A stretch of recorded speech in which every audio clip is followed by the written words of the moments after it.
Boa noite, pessoal. Boa noite. Eu já vi algumas carinhas conhecidas por aqui, né? Que bom. Muita gente que já conhecia. Primeiramente, eu queria agradecer, né, o convite na pessoa da Valésia, né, que me procurou para estar aqui hoje trazendo um pouco sobre esse assunto para vocês. E da Alba, né, que foi um prazerzão conhecer, que, como ela falou aqui no início, né, parece que a gente já se conhecia de 1000 anos, né, na nossa videochamada, né, Alba? Então, assim, hoje eu estou aqui como, não como profissional, eu estou aqui mais como mãe, né? Então, foi o que eu conversei com a Alba, né, na nossa conversa, antes de preparar esse conteúdo para trazer para vocês, é que eu queria passar para vocês a minha ótica. Por isso é que o tema da nossa conversa é TEA, sinais e sintomas, como lidar com eles pela ótica de uma mãe atípica. Como o Felipe falou aqui, né, neurodiversidade, né? Tá atualizado, Felipe, né, nos termos, né? É como a gente se designa também no caso de mãe e pai. A gente pode usar o termo atípico, né? Então, existe a criança típica, que é aquela criança que não possui nenhum transtorno do neurodesenvolvimento, e existe a criança atípica, que é aquela criança que possui algum daqueles transtornos que a Alba acabou de falar para vocês, incluindo o TEA, que é o transtorno do espectro autista, né? Pode passar, Fabrício. Então, para contextualizar, eu queria iniciar falando um pouquinho da história rapidinho para vocês. Mas o que é esse tal do autismo? É uma palavra que hoje em dia muita gente fala, que muita gente até está nas conversas aí por aí afora, conversas de corredor, conversas de bastidor. Muita gente hoje em dia fala sobre esse termo autismo, né? Mas o que é esse danado desse autismo? Então, a palavra autismo, ela vem do grego autos, que significa eu mesmo. Porque um cidadão, lá no século XVIII, né, esse cara bem aqui dessa foto, com esse nome bem diferente, né, um psiquiatra suíço, chamado Paul Eugene Bleuler, ele começou a usar esse termo na época para designar tipo de comportamentos de pessoas que tinham esquizofrenia. Então, o termo autismo, ele começou a ser utilizado como um sinal, primeiramente, de sintomas que pessoas com esquizofrenia tinham, né? Então, ele descreveu no ano de 1908, no trabalho que ele fez, no artigo, ele começou a falar sobre esses sinais, esses sintomas das esquizofrenias, e ele percebeu que alguns tinham esse sinal de ficar, como a Alba já até falou, né, fechados em si mesmo, né? Então, por isso ele designou, foi a primeira pessoa a utilizar esse termo autismo, foi ele, Bleuler, né? Então, ele descreveu um sinal clínico de isolamento frequente em alguns casos de pessoas que tinham esquizofrenia. Não era o autismo que nós conhecemos hoje. Era um sinal, um sintoma que ele percebia em algumas pessoas que tinham esquizofrenia. Pode passar. Mais na frente, né, na década de 40, aí apareceu esse outro médico estudioso, psiquiatra também, que é muito conhecido, e ele é conhecido como o pai do autismo. Hoje, em toda a literatura que você vai ler que Kanner é o pai do autismo. Ele foi intitulado o pai do autismo. Por quê? Porque foi ele que iniciou os primeiros trabalhos, as primeiras análises clínicas de crianças e percebeu, né, esse sintoma novamente do isolamento em algumas delas.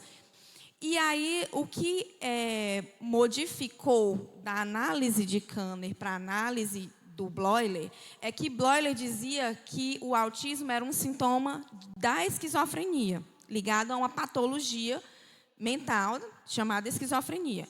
Já Léo Kanner, ele começou a analisar essas crianças e perceber que não, que isso não tinha a ver com a esquizofrenia. Era um padrão diferente, era algo diferente. Então, ele começou a analisar essas crianças e criou o termo autismo infantil, né? E ele descreveu no seu artigo, o artigo que foi intitulado Distúrbios Autísticos de Contato Afetivo, né, onde ele escrevia essa síndrome que muitas pessoas também ainda chamam de síndrome de Kanner, que é o autismo, né, para designar o autismo como a gente conhece hoje. Esse sinal de isolamento, né, após observar um grupo de crianças. Inicialmente foram 11 crianças que ele observou. Inclusive, Léo Kanner foi o psiquiatra que diagnosticou o caso 1 de autismo no mundo. Eu não sei se vocês já ouviram falar. Ele, inclusive, faleceu esse ano, com 89 anos de idade. Foi Donald Triplett, que foi o caso 1 de autismo. Foi Léo Kanner que diagnosticou ele dentro desse grupo dessas crianças. Crianças que nasceram na década de 30, 1930, até 1930 e alguma coisa. Foi esse grupo que Kanner analisou. E o que foi que ele fez de diferente? Ele viu que não era esquizofrenia. Ele viu que era um padrão diferente, era algo diferente que ainda não se conhecia e que, inclusive, ele cogitou a possibilidade de ter uma ligação com a questão genética, que até então ninguém nunca tinha falado sobre isso. Pode passar. E, na mesma época, em 1944, um outro cara também muito conhecido, chamado Hans Asperger, ele também começou a pesquisar, a analisar crianças também, só que ele analisou menos crianças nesse artigo que ele publicou, né? Ele já usou um outro termo. O Kanner usou autismo infantil, ele já usou psicopatia autística. Nesse estudo, ele examinou 4 crianças e ele descreveu, nesse artigo que foi intitulado A Psicopatia Autista na Infância. O Hans Asperger ele foi meio que esquecido durante muitos anos. Até que, na década de 50, uma psiquiatra britânica, por ter uma filha com autismo, com sintomas de autismo, meio que desenterrou esses estudos, esses artigos de Asperger. Fez o marido dela traduzir. Por quê? Porque todos os artigos de Asperger eram em alemão. Apesar de que Asperger e Kanner, eles são os dois austríacos. Mas como Kanner foi para os Estados Unidos, clínica nos Estados Unidos, então ele ficou mais conhecido, mais famoso. Por quê? Porque a língua inglesa difunde mais trabalhos, é muito mais fácil de você ter acesso a trabalhos em inglês do que acesso a trabalhos na língua alemã. Então, o trabalho dele ficou meio esquecido. E a outra coisa também em relação a Asperger é que o Asperger, ele meio que teve uma ligação com o nazismo. Então, depois foi se estudar toda a vida dele e o trabalho dele como psiquiatra e viu-se que ele teve um vínculo com o nazismo na época, inclusive utilizando crianças com deficiência para fazer determinados estudos que eram até meio que foram considerados assim uma espécie de tortura, né? Então, por isso, Hans Asperger ficou meio que esquecido. Mas, dentro do transtorno do espectro do autismo, a gente tem um autismo que foi, inclusive, citado como síndrome de Asperger. Obrigada, Valesca. Que foi por causa dele. Porque essas 4 crianças que ele observou, essas crianças elas tinham um padrão bem definido. Eram crianças muito inteligentes, que normalmente elas não tinham déficit de linguagem logo no início dos primeiros anos. Então, eram crianças que tinham isolamento, mas que elas eram intelectualmente bem desenvolvidas, né? Tinham uma linguagem mais elaborada, porém, elas tinham alguns sintomas comuns com o autismo citado pelo Kanner, que é aquele isolamento, dificuldade de socialização. E, por isso, essas crianças foram colocadas dentro de um grupo que depois foi... hoje em dia já está tudo junto dentro do transtorno, mas antigamente era separado como síndrome de Asperger, né? Pode passar. E assim, passaram-se todos esses anos, desde a década de 40, desde quando o Kanner falou pela primeira vez em autismo infantil, o Asperger. E depois de muitos anos, só na década de 80, foi que saiu o primeiro documento oficial, um livro escrito por profissionais da área da psiquiatria, realmente citando o autismo como um tipo de transtorno. Né? Então, é uma coisa bem recente, se a gente parar para pensar. Né? Só na década de 80 foi que saiu no DSM, que hoje em dia é o manual que assim, norteia todos os profissionais da área, né, da saúde mental. É esse manual, né, foi que saiu pela primeira vez, né, o distúrbio do autismo, né, o transtorno do autismo. Né? Só que nessa época ele era chamado de transtorno autístico e ele foi incluído junto com os transtornos invasivos de desenvolvimento e os transtornos globais do desenvolvimento. Não era algo separado, ele estava incluído dentro desses outros transtornos aí. Pode passar, Fabrício. E aí, esse gráfico ele é muito interessante. Por quê? Porque ele mostra, se vocês pararem para olhar aí, é bem atual, é a prevalência do autismo nos Estados Unidos até 2003, pelo órgão americano, né, de controle de doenças. Né? O que é que ele diz aí nesse gráfico? O que é que mostra o gráfico? É que em 2020, quando ele foi feito, né, esse gráfico, 1 a cada 54 crianças era diagnosticada com autismo nos Estados Unidos. Desmistificando aquela coisa que a gente tinha de anos atrás, de que autismo era um transtorno raro. Né? Então, hoje em dia, a gente sabe que o autismo, o TEA, ele não é tão raro assim. Que a prevalência dele é grande. E que, por isso, existe a teoria da neurodiversidade. E o autismo está incluído nela. É que o autismo e esses outros transtornos, eles fazem parte da diversificação que o ser humano tem do cérebro dele. Assim como a Alba falou, cada ser humano é único, ninguém é igual a ninguém. O ser humano ele pode ter cérebros de várias formas. A massa dentro, o orgânico, ele normalmente é parecido, mas o funcionamento dele ele pode ser diferente, ele pode variar. É por isso que tem gente com TOD, é por isso que tem gente com dislexia, é por isso que tem gente com TDAH e é por isso que tem gente com autismo. Então, nos últimos anos, né, com o avanço da medicina, com essa questão dos estudos mais específicos para o transtorno do espectro autista, vem se diagnosticando mais e percebendo que o autismo não é tão raro assim. E a projeção é que, até 2023, que é no ano que nós estamos, 1 a cada 36 crianças pode ser diagnosticada com autismo. E no Japão, se eu não me engano, sai um estudo que é em 1 a cada 44. Então, não é algo tão raro assim. E é por isso que eu agradeço muito a oportunidade de estar aqui conversando com vocês sobre esse tema, porque, por mais que a gente esteja vendo hoje em dia muita informação, muitos estudiosos estudando sobre o assunto, mas ainda assim é um tema que tem um certo tabu, que tem assim, um certo preconceito entre a sociedade como um todo. Né? Então, quanto mais a gente falar, mais a gente normaliza, mais a gente informa as pessoas, mais a gente leva informações de qualidade, para acabar com esse mito, com esse estigma de que o autismo ou qualquer outro transtorno do neurodesenvolvimento é algo muito raro, é algo muito perigoso, é algo muito diferente. Né? Pode passar, Fabrício. Então, o transtorno do espectro autista, o que significa transtorno do espectro autista? Né? Não sou eu, Kelly, que estou dizendo. Não é ninguém que está falando isoladamente.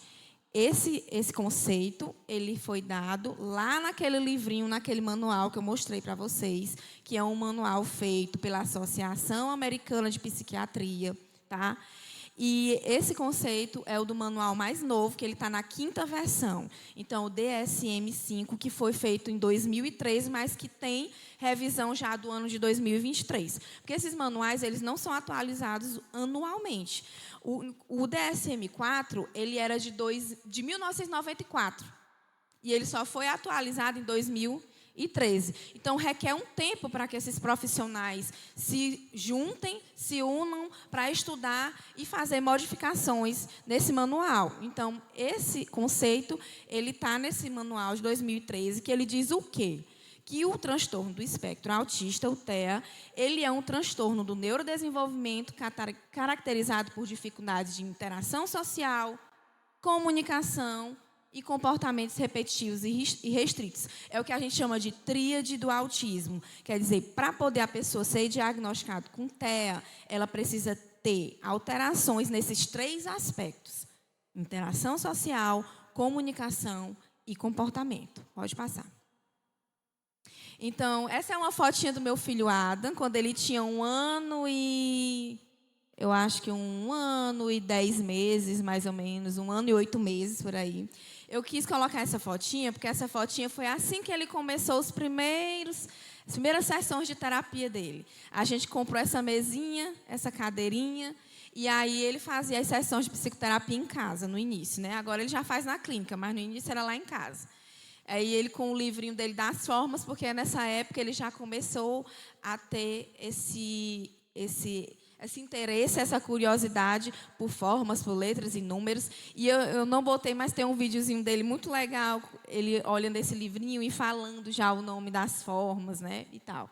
Então, como a Alba falou em relação aos outros transtornos, o diagnóstico do TEA, ele também é um diagnóstico clínico.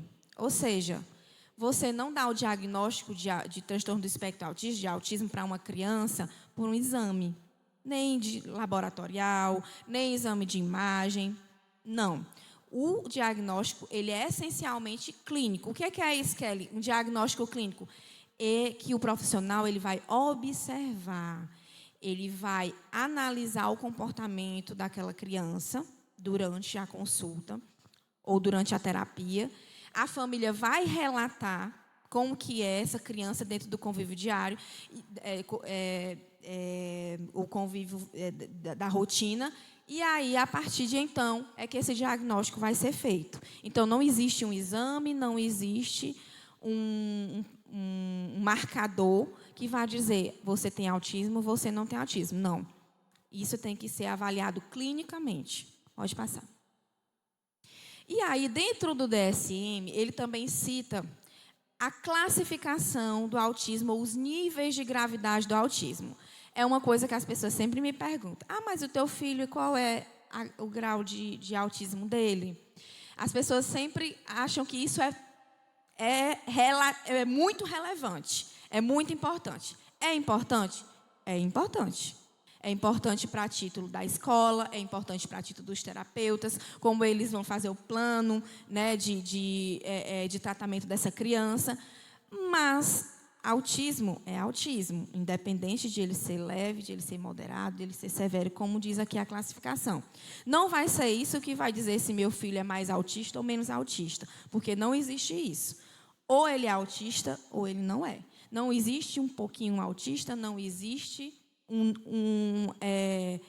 como é que eu posso dizer? Um menos autista e um mais autista. Todos que tiveram diagnóstico, eles vão ser considerados autistas. Principalmente para isso, para os direitos legais, né? Para a pessoa, meu filho tem a carteirinha dele de autista, né? Ele tem direito a muitos benefícios, né, por conta disso. Ele tem direito à vaga dele no estacionamento que nós tiramos na prefeitura. Quando a gente vai levar ele para as terapias, a gente coloca o cartãozinho lá no carro, porque ele tem direito àquela vaga. Atendimento prioritário em departamentos, em lojas. Inclusive, aconteceu recentemente uma polêmica, eu não sei se vocês viram, mas está passando muito nas redes sociais, né? Porque hoje em dia as redes sociais, elas são, né? Assim, uma forma de dar informação ser bem mais rápida, de uma mãe que filmou numa loja da Riachuelo um tipo de preconceito que ela sofreu com o filho dela de uma colaboradora da loja, uma caixa, que citou que atender o filho dela era receber uma bomba. Né? E a mãe fez um vídeo. Eu chorei muito quando eu vi aquele vídeo, eu confesso para vocês, e chorei muito preparando essa aula aqui para apresentar hoje. Porque eu estou aqui como mãe, gente. Eu não estou aqui como profissional que trabalha com autismo. Longe de mim, eu não sou profissional da área do autismo. Tinha lá escrito lá que ela é enfermeira, estomaterapeuta. Eu sou enfermeira, estomaterapeuta, mas eu não trabalho com autismo. Eu sou mãe de um autista. Então, são coisas totalmente diferentes, né? Então, eu preparando essa aula, eu tive que buscar lá nos meus arquivos, do meu celular, do meu computador, muitos vídeos, muitas fotinhas do Adam, quando ele era menor, porque hoje ele está com 4 anos, e eu me emocionei muito, porque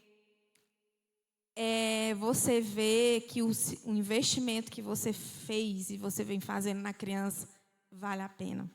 Como a Alba falou, o diagnóstico precoce, ele é tudo na vida da família de uma criança que tem autismo. Porque ele é um divisor de águas. A partir do momento que você começa a tratar a criança, né, da maneira adequada, essa criança ela só tende a crescer. É um foguete que vai para cima e não tem volta. Então, assim, eu me emocionei muito vendo isso, me emocionei com essa mãe, porque as pessoas depois ficaram fazendo muitos discursos, querendo que a mulher fosse, como é que fala? Ser posta para fora, que inclusive ela foi demitida, coitada, né? Perdeu o emprego dela.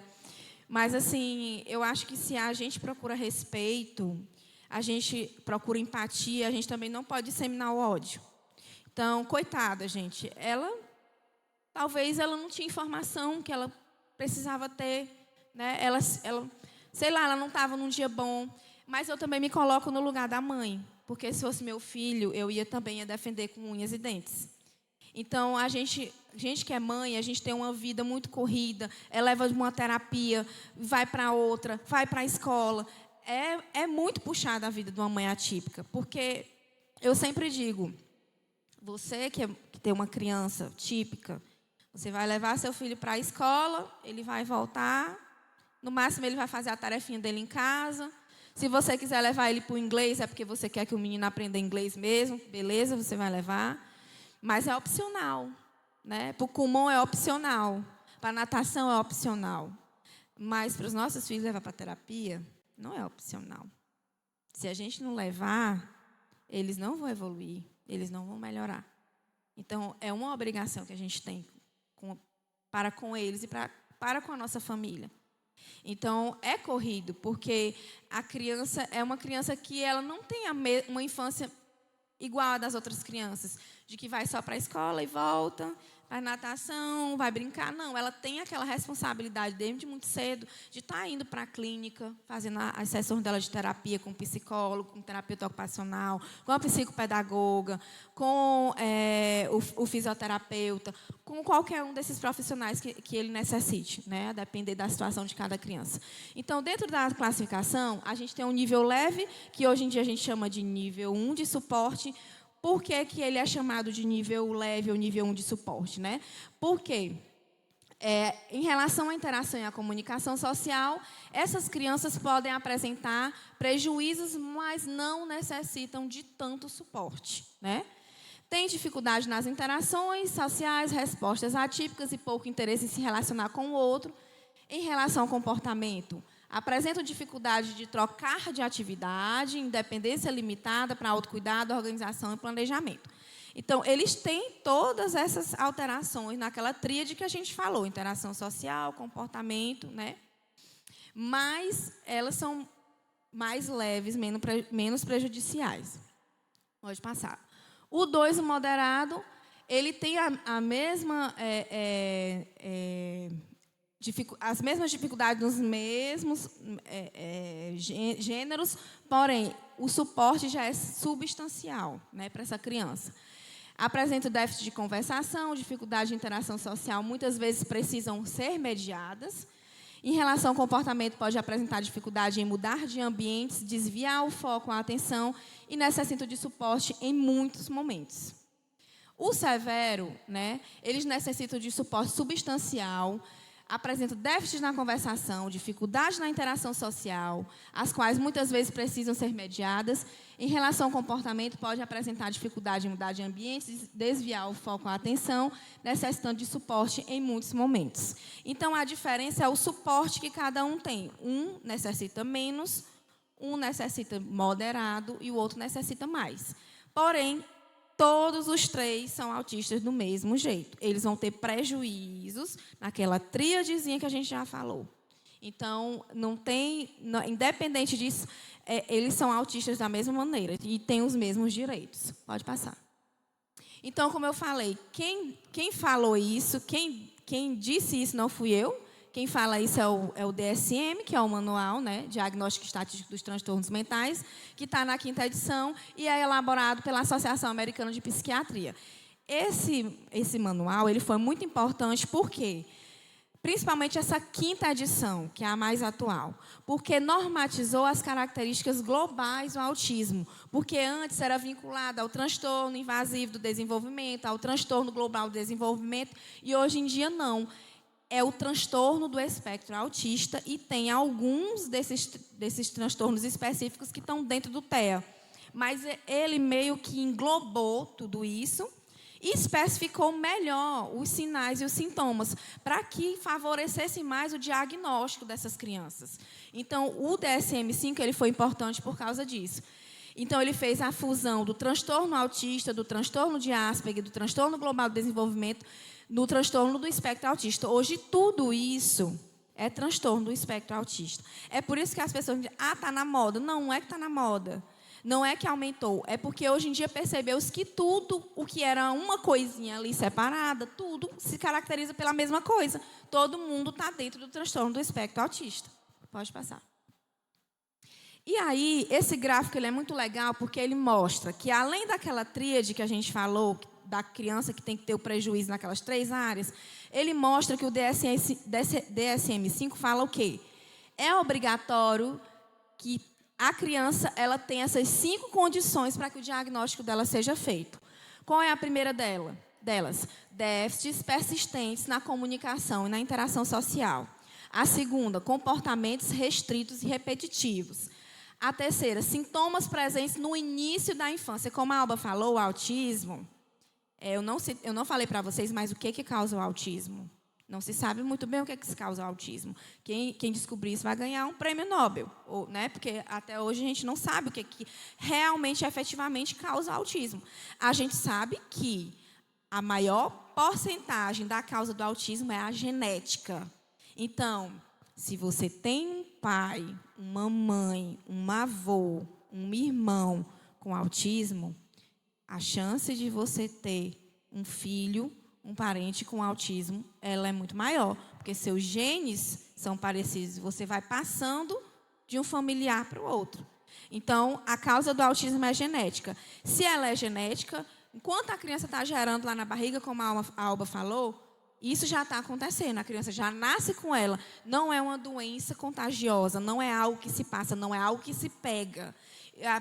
Um tempo atrás estava se falando muito na questão de um autismo de tela. Porque a criança que fica muito nas telas vira autista. Gente, não existe isso. O que existe, que inclusive eu vi ontem um médico que eu gosto muito de seguir as postagens dele, o Tiago Castro, que ele tem filho autista, né, um psiquiatra, ele falando que um estudo japonês mostrou o quê? Que crianças que têm afinidade mais com tela, que gostam mais de tela, elas têm um risco maior de ter autismo. Por quê? Porque a criança ela tem aquela questão de focar naquele assunto, naquela coisa da tela, e da questão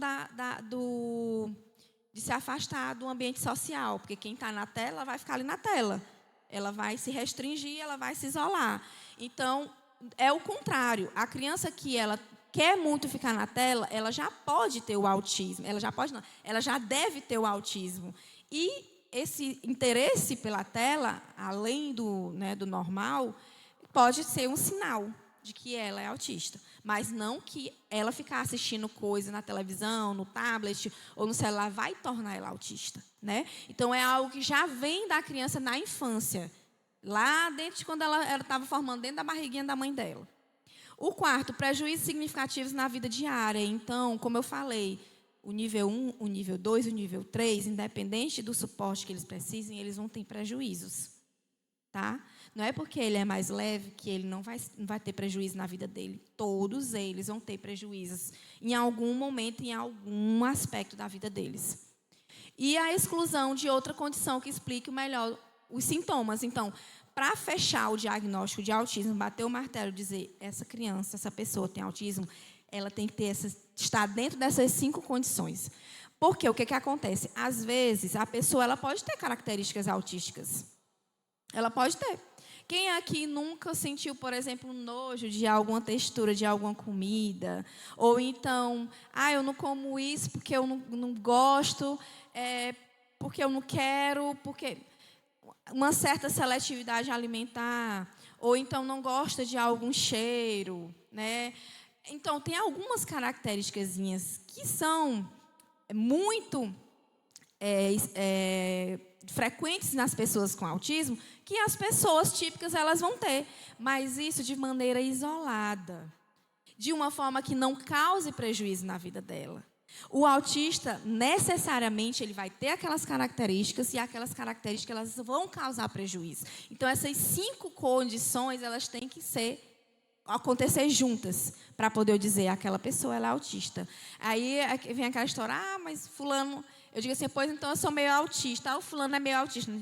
Isso é até considerado capacitista, porque isso invalida os sintomas, o que a pessoa sente do autismo.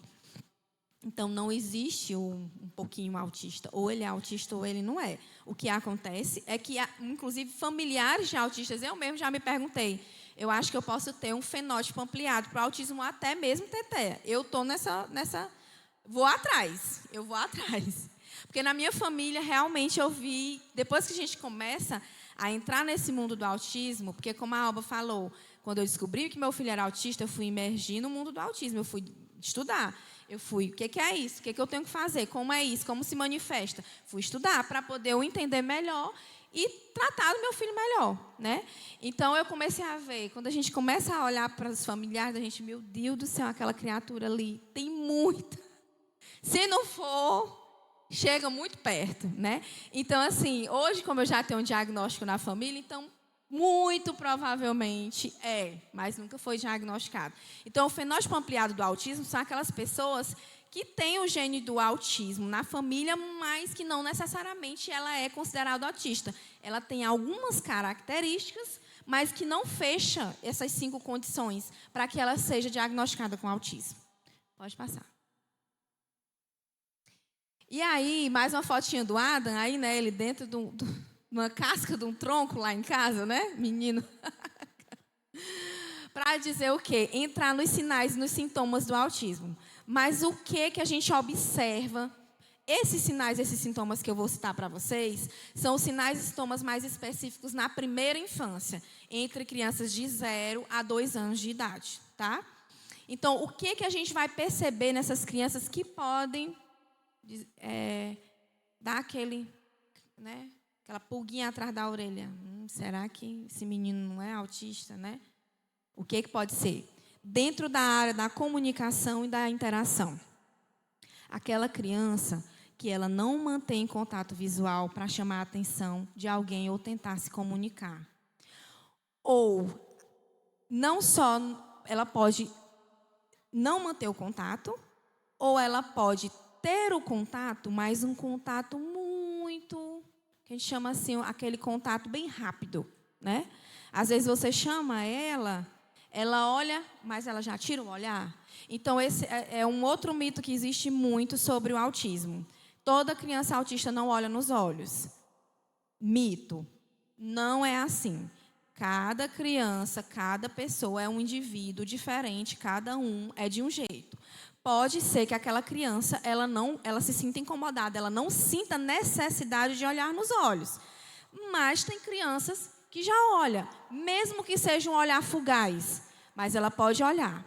Aí você vai avaliar o quê? É exatamente a quantidade de vezes que ela vai olhar, né? E como é que é esse olhar? Se ela olha fixamente, ou se é fugaz, ou se ela não olha de jeito nenhum. Então, pode variar nessa característica.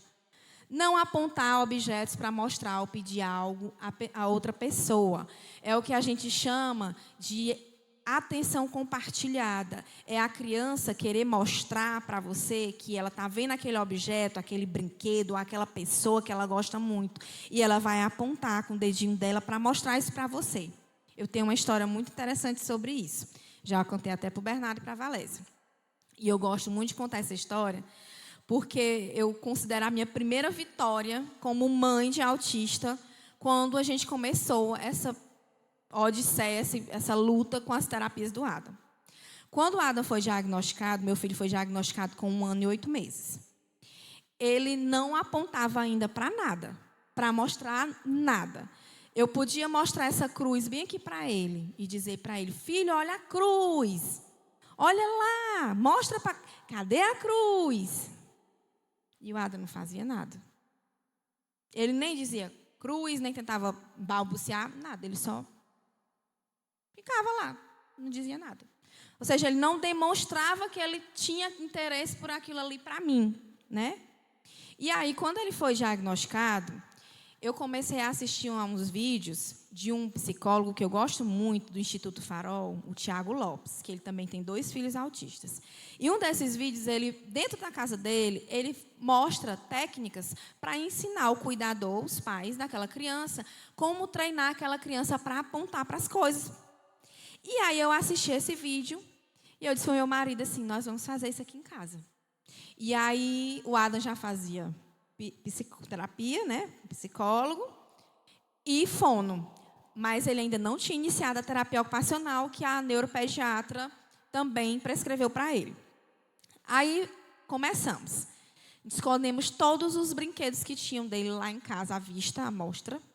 E aí a gente pegou, colocamos 2 brinquedinhos que a gente sabia que ele gostava muito, que ele procurava muito, que era uma bola e um carrinho.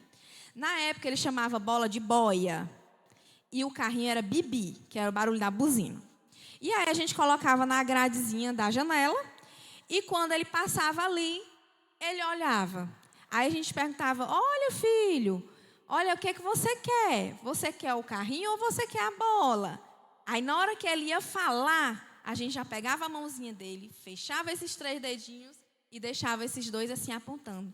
Aí a gente apontava por ele, segurando a mãozinha dele. E aí, isso a gente fazia, gente, era o dia inteiro lá em casa. Porque foi na época da pandemia, então eu passei 1 ano afastado do meu trabalho e eu estava só em casa cuidando dele, nessa correria de levar para terapia, não sei o quê. Eu e o meu marido. Então, a gente fazia de manhã, de tarde, de noite, na hora que dava certo. E isso 1 semana. No dia que a gente foi na terapeuta ocupacional pela primeira vez, a tia Nelly, né, que é bem aqui pertinho na Psicocenter, ele entrou na sala da Neliana. E aí, eu nem tinha sentado na cadeira ainda. Quando ele olhou para uma prateleira, ele viu uma girafa de brinquedo. Aí ele fez assim: Afa! Aí eu fiquei em estado de choque. Eu paralisei. E eu peguei, vi a primeira poltrona que tinha lá. E eu me sentei. Aí eu olhei para ela e disse assim: mulher, até ontem esse menino não fazia isso.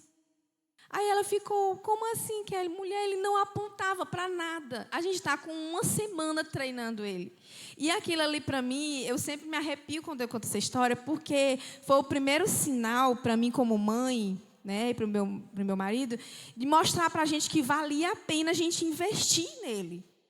Que ele ia aprender, que era questão de tempo. Se a gente não fizesse aquilo, ele ia demorar muito mais. Mas a gente se envolvendo, como a Alba falou no início da fala dela, a família dentro de casa, o pai, a mãe, quem está por perto, ficar estimulando aquela criança, ela vai, gente, aprender muito, muito mais rápido.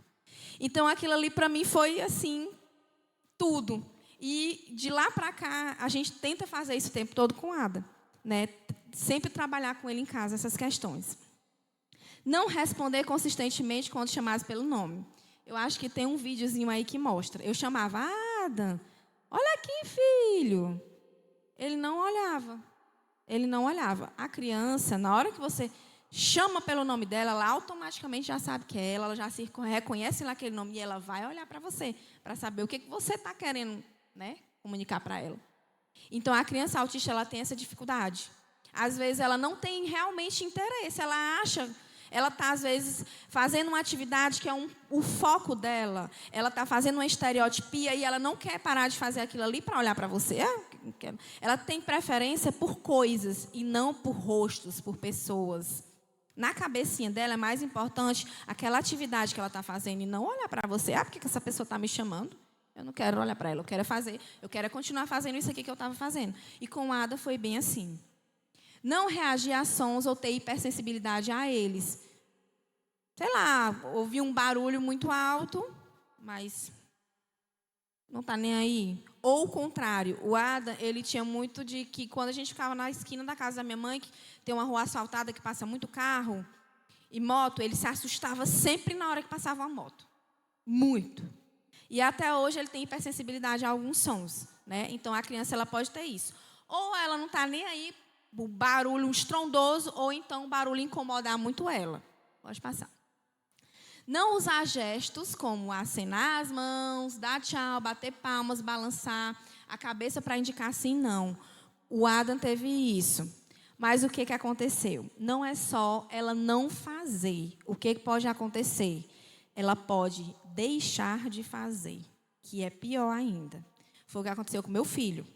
Eu tenho um vídeo que eu vou mostrar para vocês de ele batendo palminha quando pede para bater palminha. Bonitinho. Mas depois de 1 ano, ele parou de fazer. A gente pedia para ele tomar a benção vovô, a vovó. Ele simplesmente não fazia. Dá tchau. Ele virava as costas e era indiferente. Então, além de não fazer, uma outra coisa que pode indicar é que a criança fazia e, em um dado momento, ela deixou de fazer. Que é pior. Por quê? Porque significa que ela perdeu habilidades que ela já tinha aprendido. A criança, ela não perde habilidades, ela ganha habilidades. A criança, ela só vai desenvolvendo cada vez mais. Então, se ela parou de fazer coisas que ela fazia, levante as orelhinhas, fique com as orelhinhas em pé, porque isso não é o normal, não é o adequado. Não utilizar expressões, não sorrir para outras pessoas, nem retribuir quando elas sorriem. Se a pessoa, oi, bebezinho, não sei o quê. E a criança, para ela é indiferente. Para ela não sente essa necessidade. Toda criança, bebezinho, que você vai chegar a falar com ela, geralmente, se você falar, se você sorrir para ela, ela vai retribuir, gente. Ela vai, porque nós somos seres sociais. Então, a nossa reação é retribuir, é a gente repetir, imitar. E se ela não fizer isso, levante as orelhinhas, porque alguma coisa está errada. Não demonstrar interesse em brincar ou interagir com outras crianças. Está num grupinho aqui, está todo mundo brincando, mas ele quer ficar ali isolado, ele quer só aquele brinquedo dele que ele gosta de brincar. Ele não quer estar perto das crianças. Ou ele está perto das crianças, ele quer estar perto, mas ele não consegue brincar junto. Ele brinca separado. Ele está no mesmo ambiente, ele está próximo, mas ele só quer brincar daquele jeitinho dele, porque ele tem aquela rigidez de comportamento, de pensamento. Ele quer fazer daquele jeito, ele não quer fazer do jeito dos outros, ele quer fazer a brincadeira do jeito dele, né? Então, é um outro sinal muito importante. Dificuldade de demonstrar desejo sobre algo. O Adam assistia, às vezes, televisão, aí entrava na propaganda, né? Comercial. E ele ficava. Se a propaganda demorasse 5 minutos, ele esperava a propaganda todinha para poder voltar a assistir o que ele estava assistindo. Não demonstrava interesse de... Que a criança, uma criança típica... Se você colocar ela para assistir um YouTube, que hoje toda criança assiste, na hora que entrar no anúncio, ela vai querer pular. Ela vai balbuciar, ela vai fazer alguma coisa para querer pular o anúncio. E o Adam, ele não fazia isso. É um outro sinal também. Não participar de brincadeiras de faz de conta. Aquela criança que tem dificuldade de inventar, de criar histórias, de entender o faz de conta. Eles têm essa dificuldade de abstração. O cérebro do autista ele é muito concreto. Por isso que alguns autistas têm muita facilidade de lidar com números, com exatas. Em alguns casos, não são todos também, tá? Então, outra coisa que eu quero desmistificar aqui, que todo autista é super inteligente ou todo autista é intelectualmente... tem um déficit intelectual. Então, nem é um extremo, nem é outro. Alguns autistas têm, sim, muita facilidade em aprender números, letras, operações matemáticas, como o meu filho, por exemplo, tem. Mas tem autistas que não. Tem autistas que podem ter, inclusive, dificuldade. Tem autistas que podem ter, inclusive, dislexia. Tem autistas que podem ter, inclusive, descalculia. Então, outra coisa, gente. TEA, ele nunca vem sozinho. Ele sempre tem que vir com alguma coisinha associada. Dificilmente você vai ter uma pessoa que só tem transtorno do espectro autista. E quando ela está associado com outro transtorno, por exemplo, meu filho foi diagnosticado agora, esse mês, com TDAH. Então, ele tinha transtorno do espectro autista, agora ele tem 2 CID. Ele tem TDAH e transtorno do espectro autista. Que era uma coisa que eu já percebi há muito tempo, que a tia Alba falou, o menino não se aquieta, o menino não se concentra, bota para fazer a atividade, ele já não quero mais, eu já vou para outro brinquedo, aí espalha o brinquedo aqui. Ah, mamãe, eu perdi isso daqui, cadê? O menino deixou lá no outro lugar. Aquela coisinha todinha que você estava falando, eu estava me vendo naquilo ali, sabe? Porque ele apresentava. Mas como o TDAH requer um pouco mais de tempo para ser diagnosticado, por conta da maturidade infantil também, né, na questão da maturidade da criança, ele só foi diagnosticado agora. Então, aquela questão dos níveis, né, o que vai dizer se é leve, se é moderado ou se é severo, também tem muito a ver com quantidade de morbidades que a criança tem, as comorbidades. Se ela tem só o TEA ou se ela tem associado o TDAH, a descalculia, a dislexia, o TOD, que às vezes tem. A criança tem TEA e tem TOD. Às vezes a criança tem TEA, tem TDAH, como meu filho. Às vezes a criança tem TEA e tem epilepsia. Então, tudo isso é que vai também definir qual é o nível de suporte que essa criança ela vai precisar. Pode passar. E aí, eu acho que aí é um videozinho, Fabrício. Clica em cima para ver se vai rodar. Não sei se vai dar para ouvir o som. Mas aí a pessoa está pedindo para ele bater palma, né? Eu acho que ele tinha uns 6 meses. Quer dormir? Ei! Ó. Didiba! Olha aqui, ó. Ó o tio, ó. Bate palma.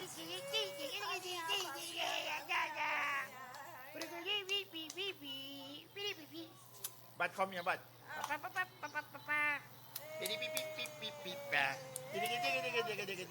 o dente ré, é o dente ré. Quem foi que viu primeiro que vai dar o cordão de ouro?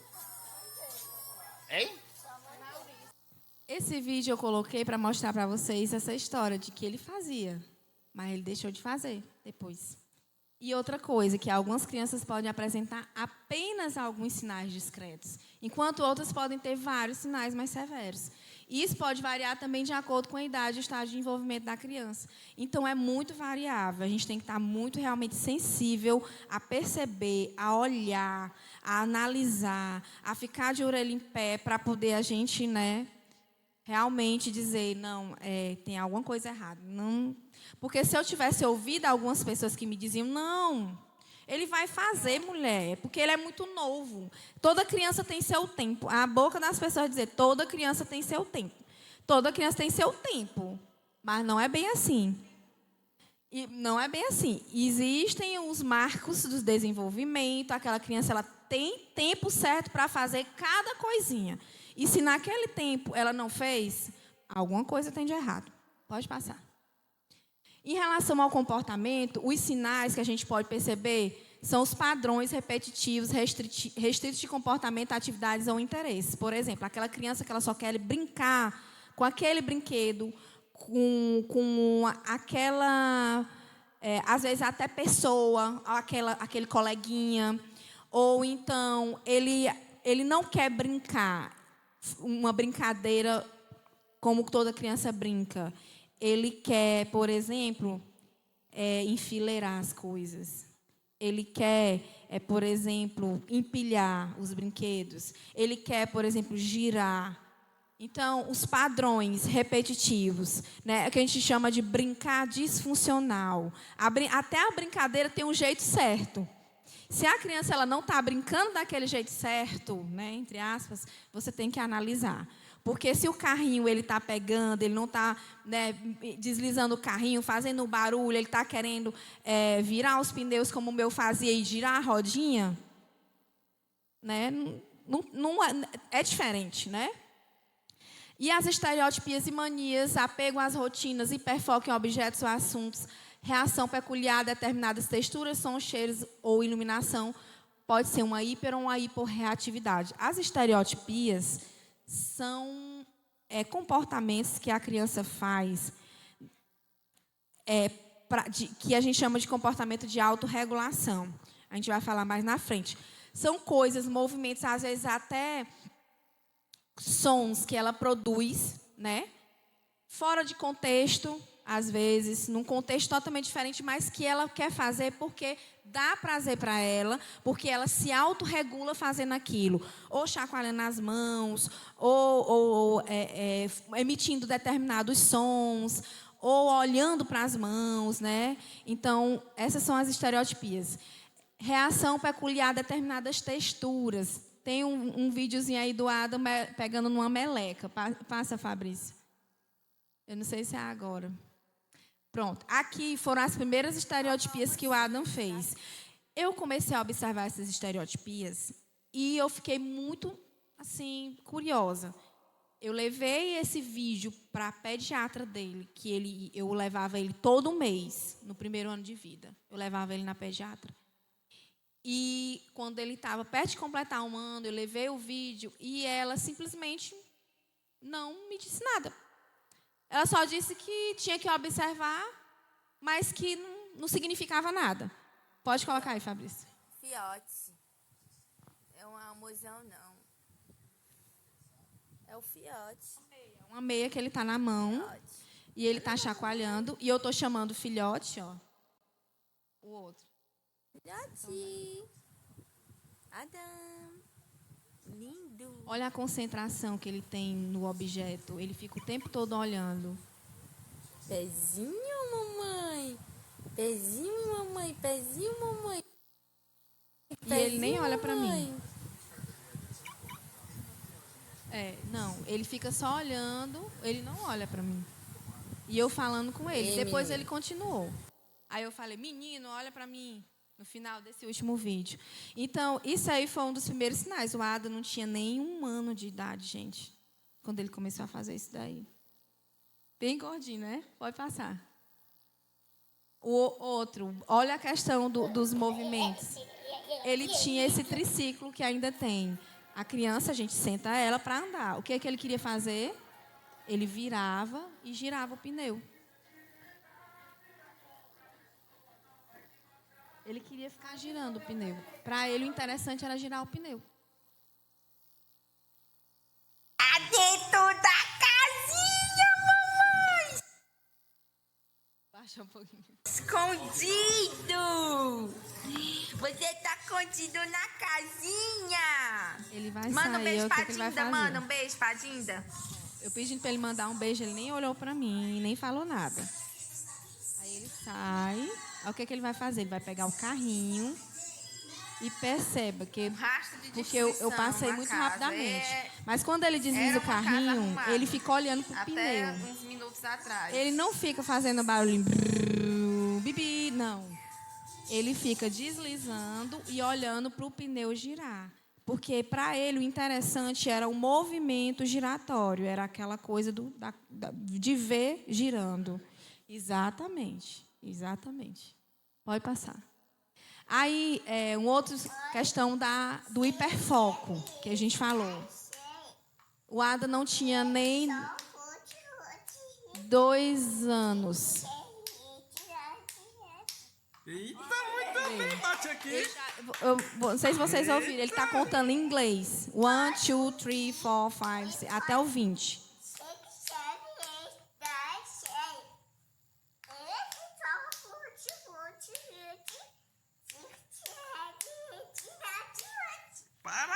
comum para uma criança dessa idade fazer isso. O outro vídeo, ele está assim meio desfocado, mas o finalzinho, tenta passar para o finalzinho, Fabrício, ele escrevendo os números. Com menos de 3 anos de idade. Ele já lia os números em português, em inglês até o 20, e ele escreve os números. Então, isso é o que a gente chama de comportamento de hiperfoco. A criança ela tem um interesse tão grande, tão absurdo por aquilo ali, que ela vai procurar fazer aquilo ali o tempo todo. E ela, como ele, adquiriu essa habilidade muito antes do tempo. Porque uma criança que ela aprende até o 20, depois dos 5 anos de idade. Ele não tinha nem 3 anos de idade, ele não estava nem na escola nessa época, que ele entrou com 3 anos. E ele já sabia o alfabeto. Então, é a questão do hiperfoco. Eu estou falando do Adam, foi o caso dele, mas outras crianças podem ter outros hiperfocos, tá? Então, é aquela história, eu estou falando do meu filho na minha situação, né? Pode passar. Possui comportamentos repetitivos, que foi aquele que a gente já falou, movimento de rotação, balanço do tronco. Às vezes, a criança, para se autorregular, ela vai fazer movimento pendular, né? Às vezes girar. Tem uns vídeos na internet muito legal dos meninos que ficam sentados numa cadeira, ficam girando. Só de você olhar, você já fica tonto. E eles ficam ali, ó, minutos e minutos, girando e não sentem nada. E para eles aquilo ali é legal. Para eles é autorregulação. Para eles têm que fazer aquilo ali para eles se acalmarem, para eles se sentirem bem. Aí, como eu já falei, alinhar, empilhar objetos, organizar objetos por determinado padrão, por exemplo, cor, tamanho, tipo, né? Irritabilidade quando você é desfeito. Por exemplo, ele organizou tudo aqui, você desfez, aí o menino fica um arara. Fica zangado, porque você desorganizou do jeito que ele tinha colocado. Interesse excessivo em determinada atividade e, caso não possa fazê-la, surge a irritabilidade. Tipo, ele quer fazer muito aquilo e, se ele não consegue, se você não deixa, ele fica extremamente irritado, extremamente estressado. Essa característica ela é muito, muito, muito forte em todo autista. Dificuldade para lidar com mudança de rotina ou de ambiente. De modo que se irrite facilmente se acontecer. Gente, o autista, pela rigidez do cérebro dele de pensar, ele tem muita dificuldade com mudança.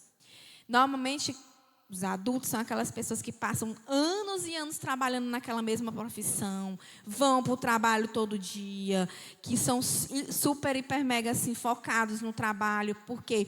Porque eles têm essa questão da rotina, muito apego à rotina. Se mudar uma coisinha da rotina, para eles é um motivo de acabar, desabar o mundo. Então, todo autista tem essa dificuldade. É uma característica muito forte no autista, tanto faz ele ser criança, ser adolescente, como ele ser adulto. Sensibilidade ao meio ambiente, como os sons, como eu já falei, né? Ou iluminação, ou até certas texturas de objetos, às vezes até odores, cheiros. O meu filho, ele tem cheiro que, na hora que ele sente, ele já bota a mão no nariz, ele já fala. Às vezes a gente nem sentiu e ele já sentiu. O nariz parece assim, né, um negócio, sabe, muito forte. Então, e isso não é só ele se incomodar com aquele cheiro, como a gente às vezes se incomoda.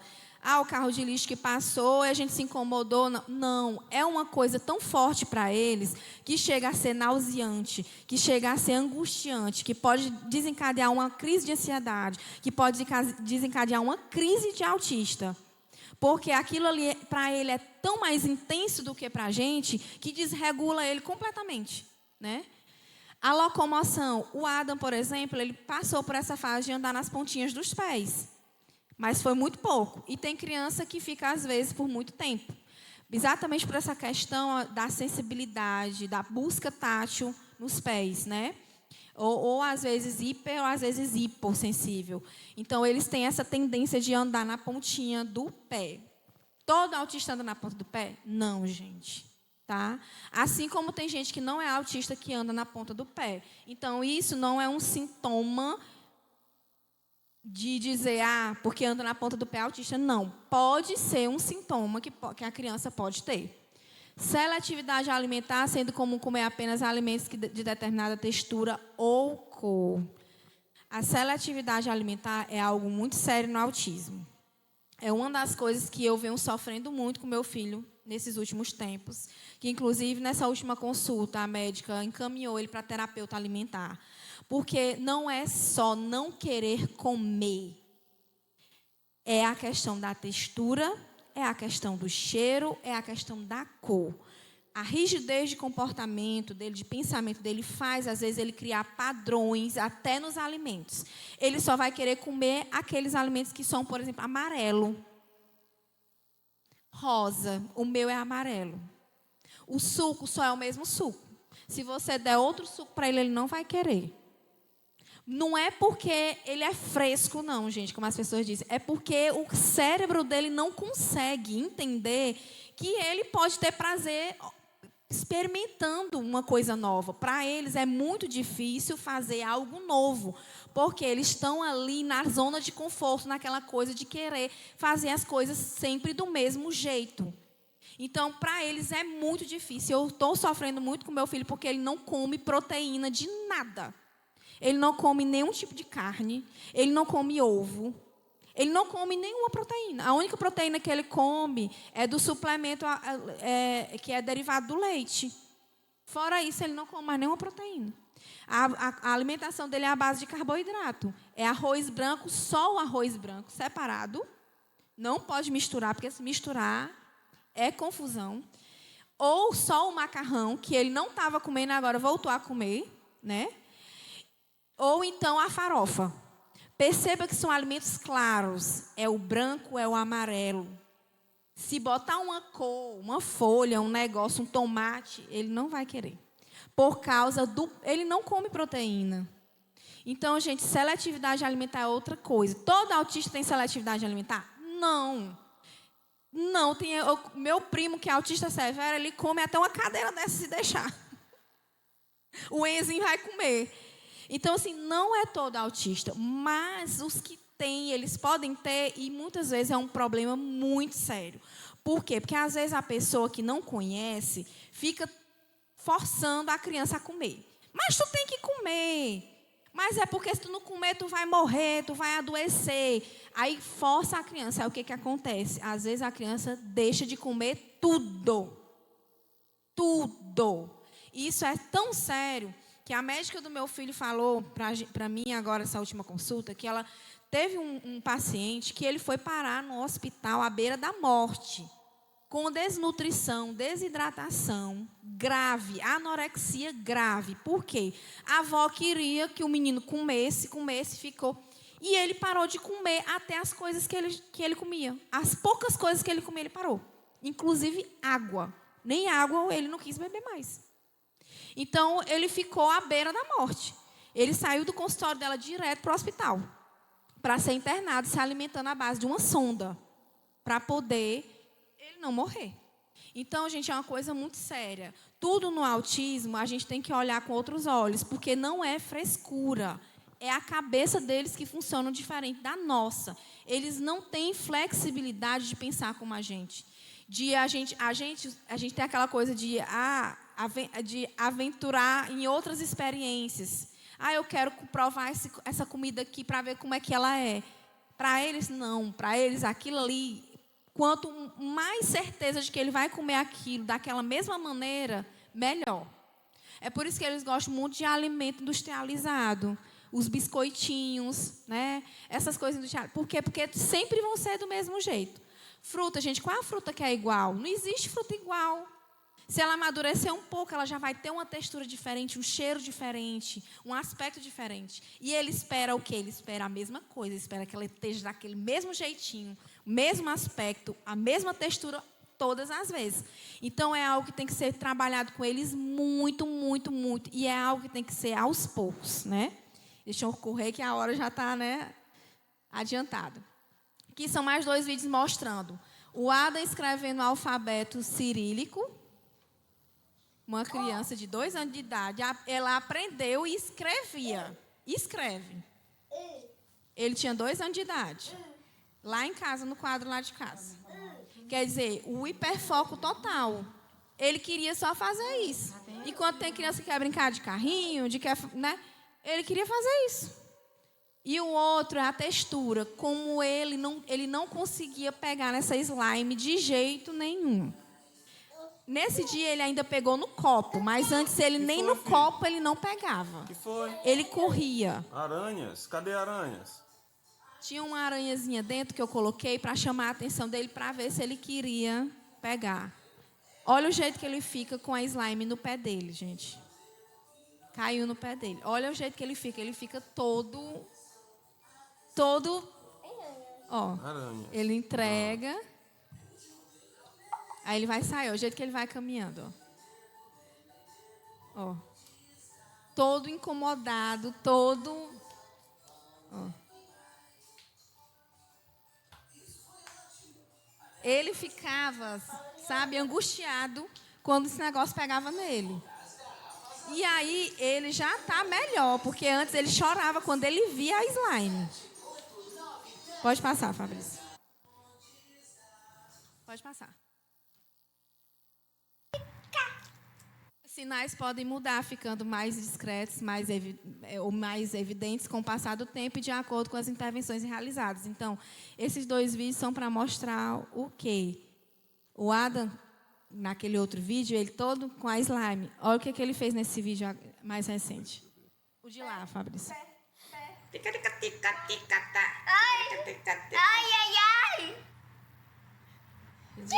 Diz aí, filho, o que é isso aí? É uma slime. Olha ele pegando. Brincando. Mamãe. Mostra aí o que ela faz. O corpo dele. Diga, olha, galerinha. Olha o que a slime faz. Isso. Cadê o pote? Coloca ela no pote, filho, pra fazer o barulho. Obedecendo os comandos que eu tô dando pra ele. Vai de novo.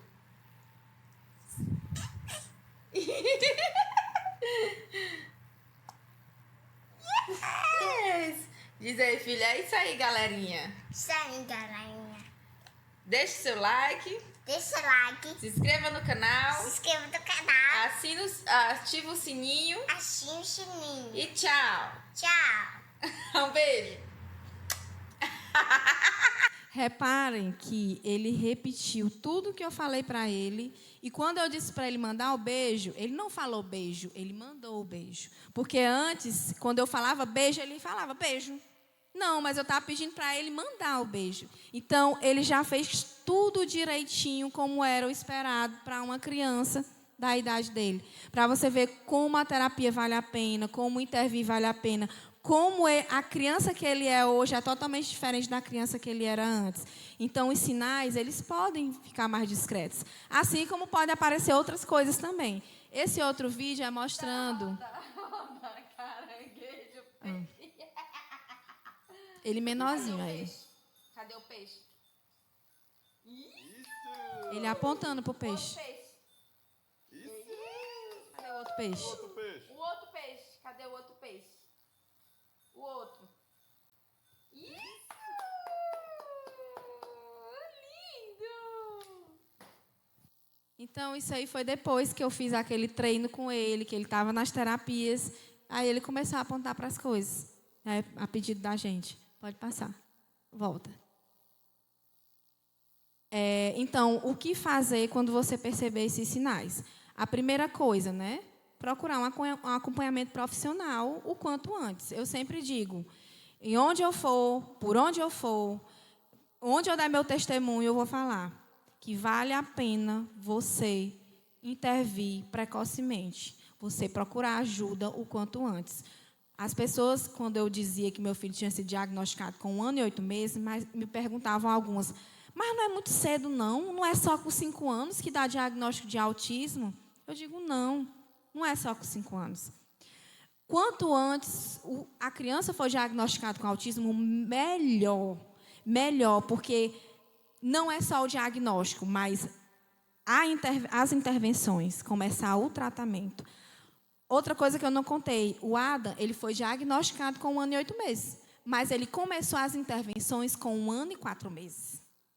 Como antes a pandemia tinha acabado de estourar, porque foi assim que ele completou 1 ano, né, eu não pude levar ele para nenhum profissional, porque estava todo mundo em lockdown, as clínicas fechadas, mas eu já observava. Você viu que aqueles videozinhos no início, ele tinha meses.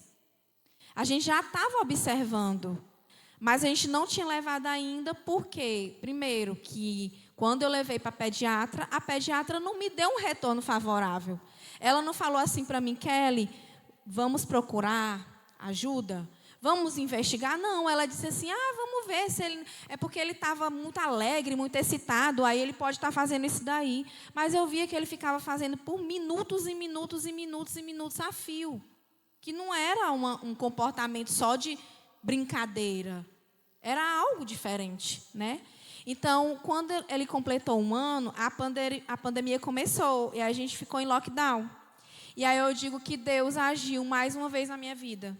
Por quê? Porque Deus fez eu ficar em casa, olhando para o meu filho cada vez mais, observando ele cada vez mais. E foi aí, quando ele completou 1 ano e 4 meses, a gente procurou primeiro a psicóloga. E aí foi outro anjo que entrou na nossa vida. Um dos primeiros anjos que entraram na nossa vida. Porque foi ela que, depois de 4 meses, falou para a gente, bem sinceramente, honestamente, e disse que o Adam tinha todas as características de autista. E eu desabei. E eu caí. E eu chorei. E eu entrei num luto profundo. Porque eu não sabia, eu não conhecia, eu não entendia. Eu tinha muito medo, né? E na minha cabeça, o meu filho, ele não ia mais fazer nada, ele não ia aprender nada, ele ia sofrer bullying, ele ia ser uma criança que ele ia ficar isolada. Na minha cabeça, eu só pensava isso. E aí, com 1 ano e 8 meses, quando ela concluiu o laudo dele, a psicóloga, a gente levou na pediatra e a neuropediatra, ela nem titubeou. Ela só fez: pegue seu laudo, vá para casa, vá com fé, leve seu filho para a terapia, agora leve para a terapeuta ocupacional e continue a vida de vocês. Porque eu pensei que ela ia dizer: não vamos investigar mais. Né? Naquela coisa da gente de mãe, né? De, não, mas não é não. Mas era mesmo. Então, assim, os profissionais são muito importantes. Então, a equipe multidisciplinar, neuropediatra, psiquiatra, psicólogo, fonoaudiólogo, terapeuta ocupacional, psicopedagogo, fisioterapeuta e muitos outros que possam necessitar, inclusive terapeuta alimentar, como é o caso do meu filho, que está precisando pela seletividade alimentar. Então, é uma criança que ela pode precisar de uma equipe muito grande, né, de profissionais para trabalhar com ela. Porém, né, o que acontece? Não é só a equipe que vai fazer a diferença. Não é só você levar seu filho para o neuro, pegar o laudo dele de autista. Pronto. Ele tem um laudo. E aí, daí para frente, você vai fazer o quê? Tem que correr atrás. Nós, como pais, como familiares, a gente tem que estudar, aprender, saber lidar com a criança. Porque o terapeuta, ele vai sim tratar a criança, ele vai fazer as terapias com a criança. Mas é 1 vez, 2 vezes por semana, 3 vezes por semana, 1 horinha, 50 minutos e tchau. Quem vai ficar com a criança em casa? Nós, os pais, os familiares. Se em casa a gente não reforçar isso, se a gente em casa não vivenciar isso, a gente não vai ter os ganhos que a gente poderia ter. Os ganhos vão acontecer. Se o diagnóstico for precoce, se a equipe trabalhar de forma interdisciplinar, como é isso? Todos os profissionais trabalhando na mesma língua, na mesma linha, utilizando as mesmas formas de terapia para chegar num lugar comum. Não é um puxando para um lado, outro puxando para o outro, outro puxando para o outro, não. É todo mundo junto ali, abraçado. Aí sim, você vai ter resultado. Mas só os terapeutas sozinhos, o resultado não vai ser tão eficaz como a família engajada, a família junto, a família trabalhando com essa criança. Uma das principais formas de terapia para o autista é a terapia baseada na aba. Então, muitas pessoas confundem, às vezes, chamando aba de método de, sei lá, de alguma coisa do tipo, mas aba não é um método, aba é uma ciência. Então, a análise do comportamento aplicada, que a gente chama de aba, ela é uma ciência que vai analisar o comportamento humano. E, a partir dessa análise, ela vai trabalhar nesse comportamento da criança através da repetição e da generalização desse comportamento. É você trabalhar com a criança para ensinar ela o que ela tem que fazer naquela situação. É ela bater a palma quando a gente pedir. É ela dar o tchau. Ela fazer algum comando que você pedir para ela. E, além de fazer, ela repetir aquilo ali na vida dela. Porque ela pode muito bem dar o tchauzinho para você e bater palma lá dentro do consultório. Mas quando ela sai de lá, na vida dela prática, ela não fazer isso. Então, a aba, ela trabalha isso.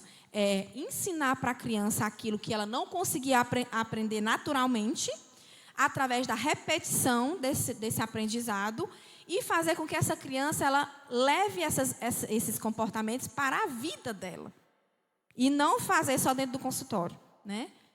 Então, o treinamento familiar, ele é importantíssimo. Pode passar.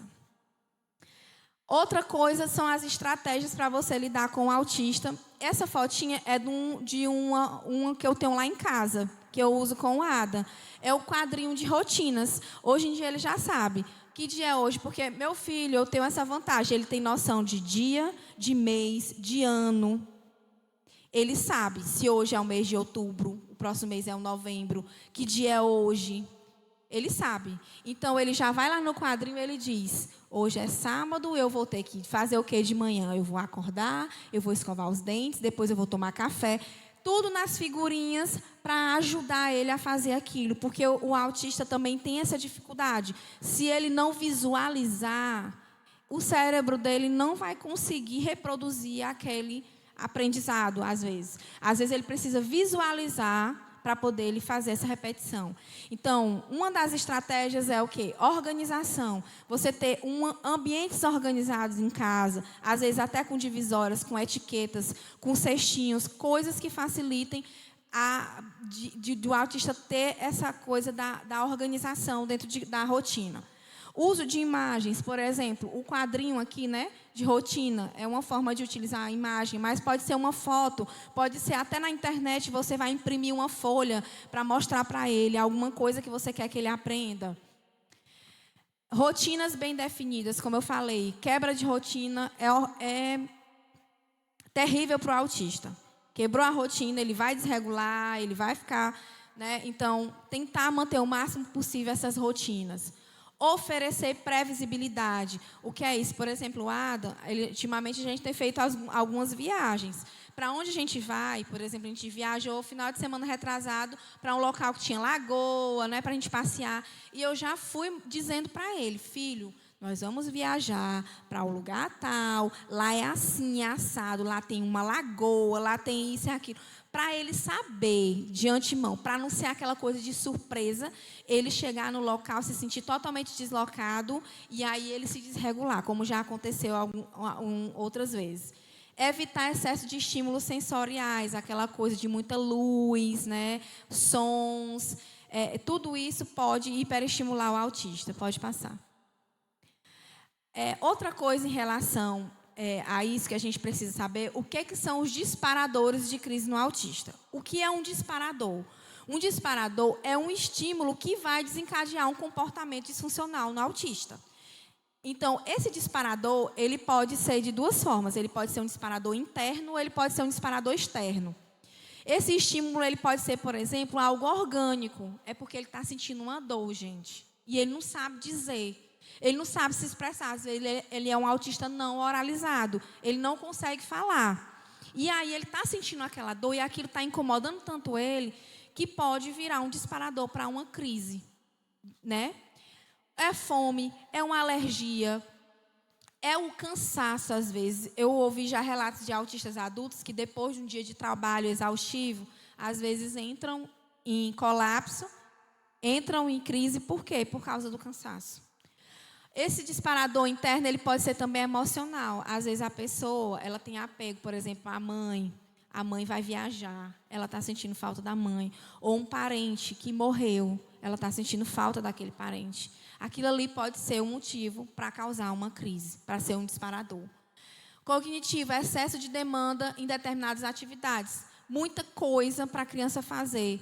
Aquela coisa, as terapias são importantes, mas excesso de terapia, excesso de atividades também pode prejudicar. Porque essa criança ela já tem um calendário, ela tem um planejamento semanal. Mas se você fizer... Muita gente pergunta, por que tu não bota teu filho na ecoterapia? Por que tu não bota teu filho no inglês? Por que tu não bota na psicopedagoga? Gente, por quê? Primeiro, eu não tenho condições de bancar tanta coisa. Segundo, quem é que vai levar esse menino e trazer para esse monte de coisa? Né? Porque só sou eu e meu marido e só temos um carro. E terceiro, esse menino vai aguentar esse monte de coisa? Esse monte de terapia, esse monte de estímulo? Então, assim, tudo isso tem que ser muito bem pensado. Os externos, pode ser os sensoriais, que são aqueles que a gente já falou, questão de sinalização, de rojões, fogos, luzes, né? Às vezes a pessoa chega num aeroporto, tem um monte de placa, tem um monte de coisa, ela fica atordoada. O social, o que causa o disparador social? É a baixa compreensão do significado de um evento social. É aquela coisa, por exemplo, tem um aniversário de criança para o menino ir. Ele não quer ir para o aniversário, gente. Porque lá vai ter muita criança, vai ter muito barulho, vai ter o parabéns, vai ter o balão estourando, vai ter N coisas que pode estressar aquela criança. O meu filho, ele não gostava de aniversário. Até os 3 anos de idade, ele não gostava de aniversário. Nem o dele. Era confusão, era certeza que o menino ia ficar irritado. E o de 1 ano dele foi terrível, ele teve uma crise no final, ele não queria cantar parabéns, ele não queria nada. Então, tem que respeitar isso também na criança. Interesse, se, por exemplo, o hiperfoco dele, né? Se aquele hiperfoco dele ele não consegue ter aquele momento de hiperfoco, também pode, né, causar uma crise.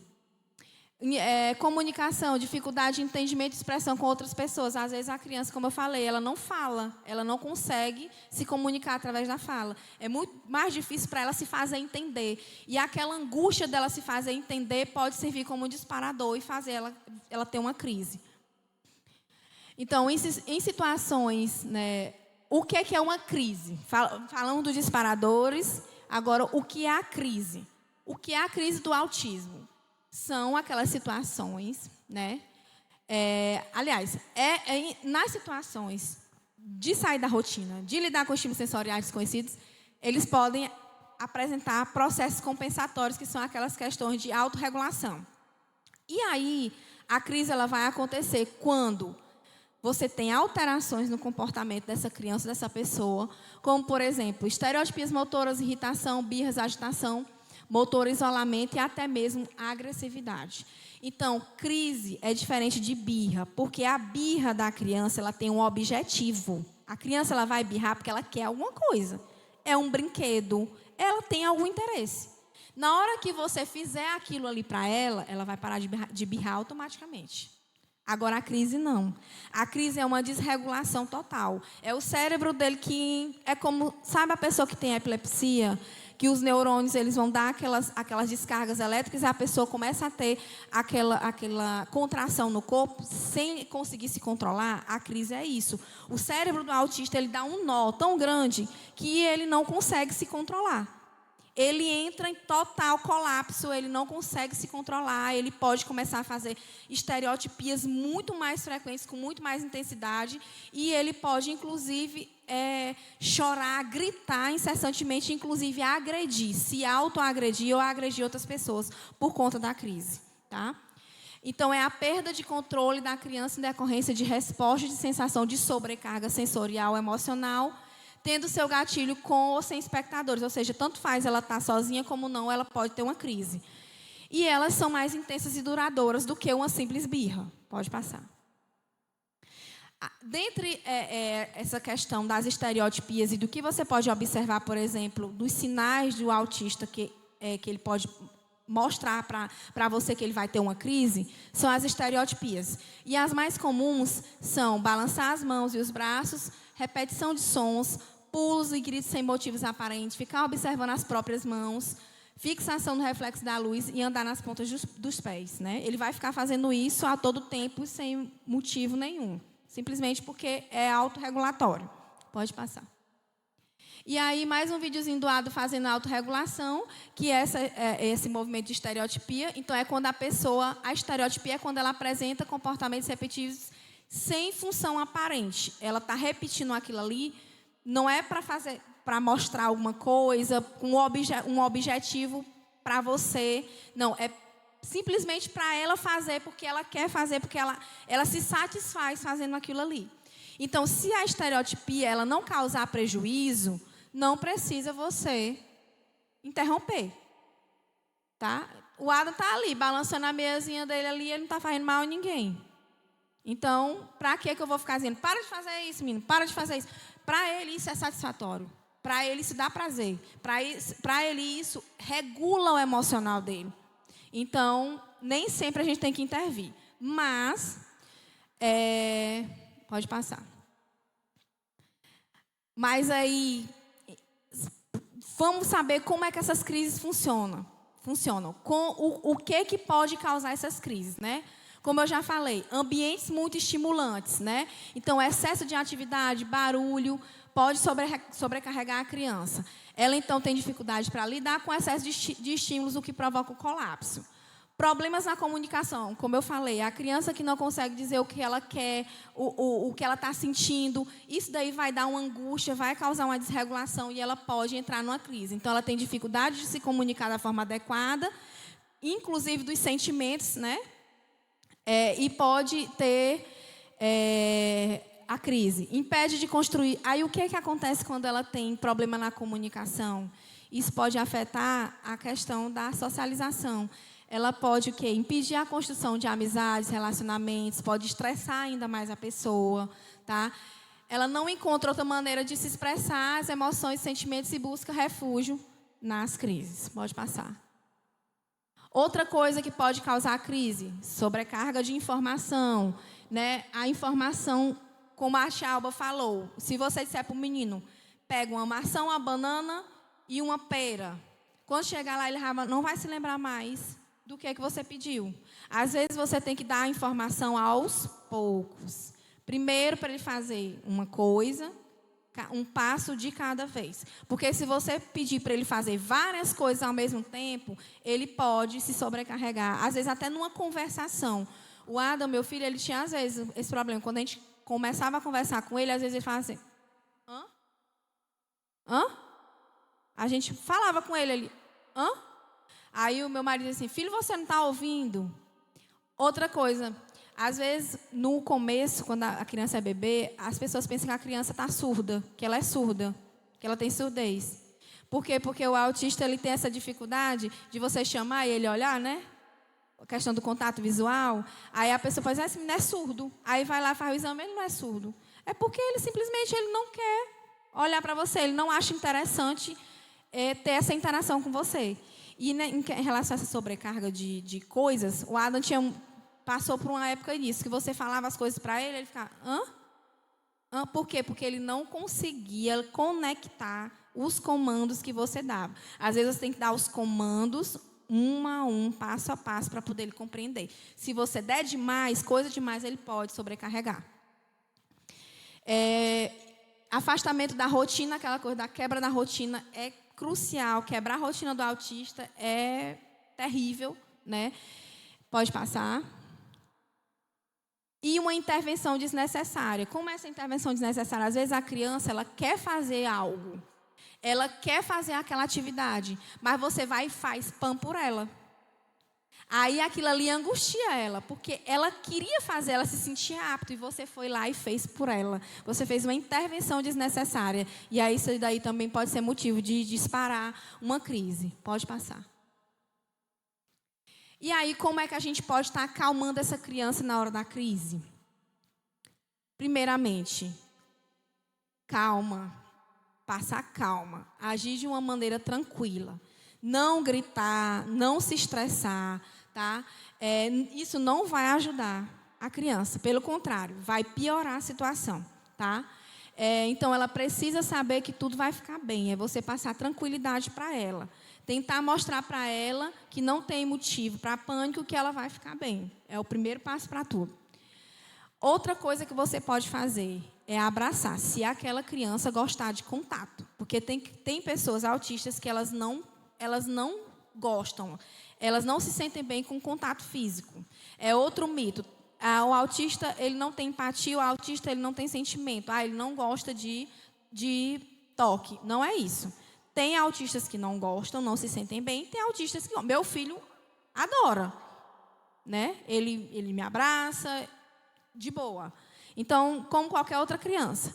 Então, se aquela criança, você sabe que ela não tem problema com contato físico, então, tente abraçar ela. Inclusive, tem uma autista muito famosa, não sei se vocês já ouviram falar, que ela inventou a máquina do abraço. Vocês já ouviram falar da máquina do abraço? É uma autista americana, que ela tem um livro, eu tenho até o livro dela lá em casa. Deu branco agora o nome dela, mas tem um filme muito interessante sobre a vida dela, gente. E ela inventou a máquina do abraço, porque ela não gostava de contato físico, mas ela gostava da sensação de algo apertando ela, aquilo acalmava ela. E aí ela inventou uma maquinazinha de madeira que, quando ela ia para o quarto dela, que ela estava se sentindo muito mal, ela entrava na máquina, ela puxava a alavanca e a alavanca pressionava ela. E aí ela ia se acalmando, se acalmando, se acalmando, se acalmando. Temple Grandin, o nome dela. Tem um filme muito legal contando a história dela, e tem um livro também que ela escreveu. E ela é muito conhecida porque ela dá palestras no mundo todo falando sobre a vida dela, sobre como ela, né, cresceu, como ela virou uma pessoa que se formou, que fez mestrado, doutorado e tudo mais, né? Porque antes, no começo da infância dela, era considerada uma criança que era burra, que não ia aprender nada. E como ela, né, conseguiu chegar lá. Então, o abraço pode ser uma forma de conter, né, de dar conforto para essa criança, de mostrar para ela que você está ali e que você vai, né, dar uma segurança para ela, tá? Às vezes, né, tem crianças que são maiores ou até adultos que pode ser mais difícil. Às vezes é preciso uma pessoa maior, né, para poder fazer isso, mas esse abraço, ele pode sim acalmar e pode melhorar um momento de crise. Pode passar. A outra coisa, se for preciso, isole a criança. Leve ela para um outro ambiente, para um outro local. Deixe ela lá, né? Tire ela do ambiente, por exemplo, que estava hiperestimulante, que tinha barulho, que tinha som. Leve ela para lá, tá? E aí, isso pode acalmar ela melhor do que só o abraço, por exemplo. Às vezes pode ser preciso tirar aquela pessoa daquele local. E aí o tempo que ela vai ficar vai depender de como ela for ficando melhorando e depender de cada pessoa, né? Aprenda a identificar as crises reais e as birras. Como eu falei, a birra é diferente da crise. A birra, ela tem um objetivo, é porque a criança quer alguma coisa. Não sei, um brinquedo, alguma coisa que aconteceu e ela tem um objetivo. E quando você faz aquilo, aí ela melhora. A crise não, gente. A crise, ela não consegue se controlar. Não é frescura. É algo que é incontrolável mesmo. Então, tem que observar se for o fingimento, né? Se for o fingimento, se você perceber que não é uma crise, que é uma birra, aí você, o quê? Não dá cartaz. É você fingir que não está acontecendo. Porque se você der atenção, ela vai entender que toda vez que ela fizer aquilo ali, ela vai conseguir o que ela quer. Então, a gente tem que fazer essa diferenciação. E se você perceber que realmente é só uma birra, você não dá atenção. Deixa para lá. Pode passar. E outra coisa, manter a pessoa entretida, né? Quando você perceber que aquela pessoa está começando a ter sinais de que vai desenvolver uma crise, por exemplo, ela aumentou as estereotipias, ela ficou mais agitada, é um sinal que ela pode ter uma crise. Aí o que você pode fazer? Inventar alguma atividade com ela, mudar o foco dela, entreter ela de alguma forma, né? Troque para uma atividade que vai para dar um descanso, né? tentar envolver numa atividade que vai, ou então fazer ela gastar mais energia, né, para poder ela não ter essa crise. Tira a pessoa da situação estressante. Se você notar que a criança está ficando cada vez mais agitada, em uma sala barulhenta, cheia de gente, tente retirá-la de lá, daquela sala barulhenta. Tentar levar para fora, tentar levar para um local silencioso, onde ela possa ter um momento para se acalmar. Pode passar. Explique a diferença entre os maus e os bons comportamentos. Às vezes, a criança autista ela tem essa dificuldade de entender, de compreender. Então, seja claro, explique a diferença entre os bons e os maus comportamentos, né? Os que são aceitáveis e os que não são aceitáveis. E fale também sobre as consequências do seu comportamento. Como deixar de obter algo que deseja. Dizer para ele, olha, se você continuar assim, você não vai ganhar, você não vai ter isso, você não vai brincar com aquele brinquedo, né? Para ela entender que o que ela está fazendo é errado, tá? E use o reforço positivo, né? O que é reforço positivo?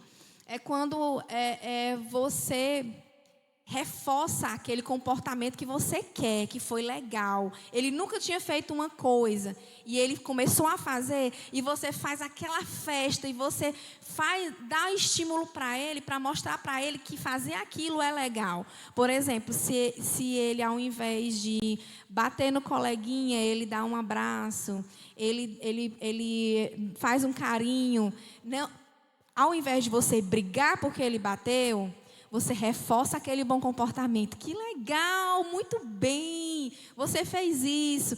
Eles sentem muito quando você faz isso. E isso estimula eles a fazerem cada vez mais. Tá? Tem um videozinho do Adam aí, mais na frente, não sei se é no próximo, pode passar? Mostrando o reforço positivo.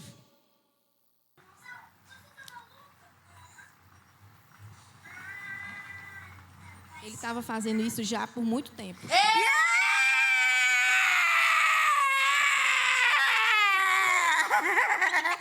Viu? Como valeu a pena você tentar de novo, viu? Viu? Muito bem, meu amor! Parabéns!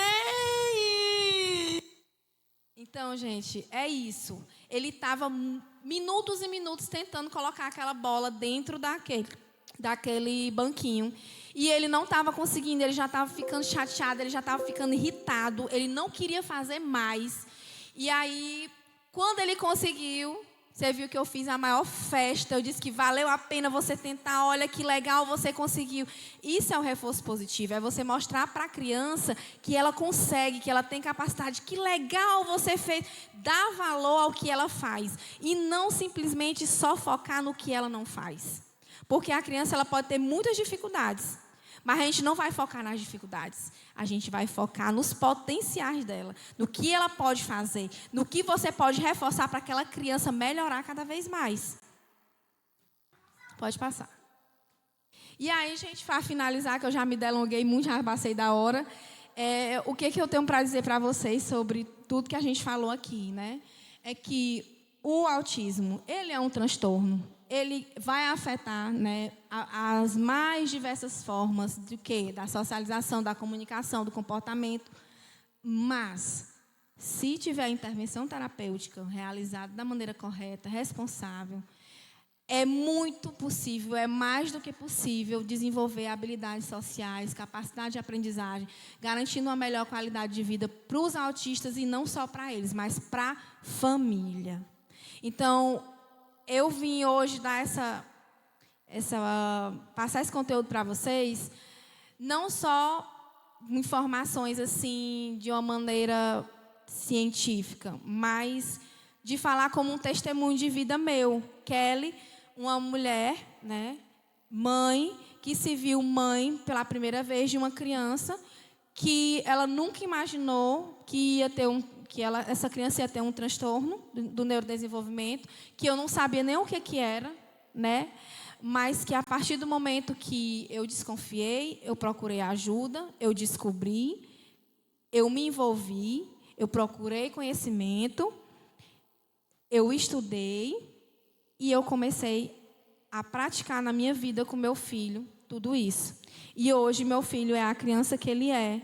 Então, eu, assim, não quero me gabar, não, longe de mim, mas, assim, dizer que eu tenho certeza absoluta que se o meu marido, a gente não tivesse envolvido em tudo isso, o Adam não era a criança que ele é hoje, só com as terapias que ele faz. Então, assim, precisa envolvimento da gente, quanto familiar, quanto pai, quanto mãe, quanto avó, quanto avô, quanto tio, quanto tia, quanto comunidade, de não só julgar, às vezes, o comportamento da criança, porque a criança é assim, ela é assado, ela é mal educada, ela é birrenta, e ela não é. Muitas vezes ela tem um transtorno, ela precisa de ajuda, e melhor do que você julgar, do que você apontar o dedo na cara dos pais, do pai e da mãe, é você dar a mão, estender e dizer, olha, você quer ajuda de alguma forma? Né? Então, assim, eu digo assim que meu filho é a prova viva. Não estou dizendo que todas as crianças vão evoluir desse mesmo jeito, não é isso. Cada criança evolui de um jeito, porque cada ser humano é único, ninguém é igual a ninguém. Mas eu quero dizer assim, que com o conhecimento que a gente tem, a gente pode transformar vidas. Então, um pouquinho que eu passei hoje para vocês, eu espero, que foi muita coisa, falei demais, me delonguei demais, mas eu espero que vocês saiam daqui com uma outra visão, com uma outra noção, desmistificando o autismo na cabeça de vocês. Não achar que é aquele bicho de 7 cabeças, não achar que é o superdotado, não achar que sempre é aquela criança que não sabe de nada, mas que é uma criança como qualquer outra, que ela merece atenção e principalmente que ela merece ser conduzida, tratada da melhor maneira e de uma maneira adequada, né? Não só pelos profissionais, mas pela família também. Aí, Fabrício, pode passar. Essas fotos que eu coloquei agora são mostrando... Essas fotos têm um significado muito grande para mim como mãe e para o Ada. Por quê? Porque são fotos, não são só fotos de momentos da vida da gente, mas foram momentos assim, foi o primeiro passo, foi aquela primeira experiência que eu vivenciei e ele vivenciou depois de muito tempo. Por exemplo, a primeira vez que ele vestiu uma fantasia para ir para o bailinho da escola de carnaval e ele colocou um capuz na cabeça porque não tinha quem colocasse nada na cabeça dele, porque ele não ficava com nada na cabeça. E eu registrei esse momento. O boné que ele colocou na cabeça também, que foi outra coisa que surpreendeu a gente. Ali ele dançando na quadrilha da escola, porque no ano passado ele não vestiu a roupa, ele não quis dançar, ele não quis participar de nada. E eu fiquei muito frustrada, eu fiquei muito triste, porque eu queria que ele tivesse participado. Eu, como mãe, via as outras mães com as outras crianças dançando, participando, e eu queria que ele fizesse isso, e ele não fez. E aí, eu depois respirei fundo, eu digo, não sou eu, é ele, é o tempo dele, ele vai. E esse ano ele surpreendeu, ele participou de 2 apresentações, ele vestiu a roupa, ele fez tudo direitinho, eu filmei a dança do começo até o final, ele repetiu todos os passos que a professora colocou e que ela fazia, e surpreendeu a gente. E ali foi no dia que ele foi no cinema, né? Uma criança de 4 anos ir no cinema, que é um local totalmente escuro, que tem um som muito alto. Então, eu fiz o que com ele antes? Aquela questão da previsibilidade. Eu falei para ele, filho, nós vamos ao cinema. Eu vou lhe dizer como é que é o cinema. É uma sala bem grande, ela é cheia de cadeiras, e ela é escura, e lá tem um som, tem uma tela bem grande. Então, eu já falei tudo isso para ele. Mamãe, eu quero assistir. E ele assistiu um filme inteiro comigo. Um filme inteiro, do começo até o final.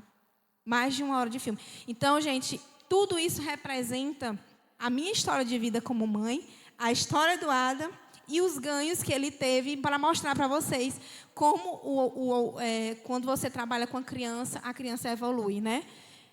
E aí foi um bannerzinho que eu fiz, uma fotinha dele, a mensagem que eu deixo de menos preconceito, mais informação e inclusão. Em relação ao dia 2, que foi até no dia que a gente fez essas camisetas, a gente participou da caminhada de conscientização do autista que teve aqui em Parnaíba, a primeira caminhada, né? Foi muito legal, porque foi outra coisa também importante. Ele participou da caminhada inteira, ele saiu com a gente, foi até o final, e no final ele interagiu com as outras crianças, com os personagens que estavam lá, porque ele morria de medo. Uma vez a gente foi para o aniversário, tinha um homem de ferro, um menino, ele não queria nem olhar para esse homem de ferro, ele tinha tanto medo. Ele só queria ficar no meu colo. E nesse dia, ele foi para cima dos cachorrinhos da patrulha canina e tirou foto com eles. Então, foi uma coisa muito importante. E o último slide para terminar, essa foto foi a última foto que a gente tirou junto na viagem que a gente fez, que eu falei para vocês. Por que ela foi importante? Porque ele pediu para tirar a foto. Foi ele que chegou para mim e falou assim: mamãe, eu quero tirar uma foto com você. Ele não gosta de tirar foto, ele não gosta de jeito nenhum. Ele não é aquela criança que você diz assim, faz uma pose aí. Raramente, é assim, exceções. E nesse dia ele viu a mãe da outra coleguinha tirando foto do coleguinha, e ele veio até mim pedindo isso. Mãe, eu quero tirar uma foto com você. O sorriso foi amarelo, foi. Mas tá lá, ele foi lá, né? Ele se desafiou, ele tirou a foto comigo. E a mensagem final que eu quero deixar para vocês é que o diagnóstico, ele é um norte, ele não é um destino. Então, não é uma sentença de morte. Ele é um norte para a gente, quanto pai, quanto mãe, quanto família, para dizer que a gente precisa ir para frente, que a gente precisa trabalhar com essa criança, que ela vai melhorar, que ela vai evoluir. E você pode ter sucesso, e essa criança ela vai crescer e vai lhe surpreender, como o Ada vem me surpreendendo a cada dia. Muito, muito, muito, muito, muito obrigada. Desculpa ter me delongado muito na minha fala.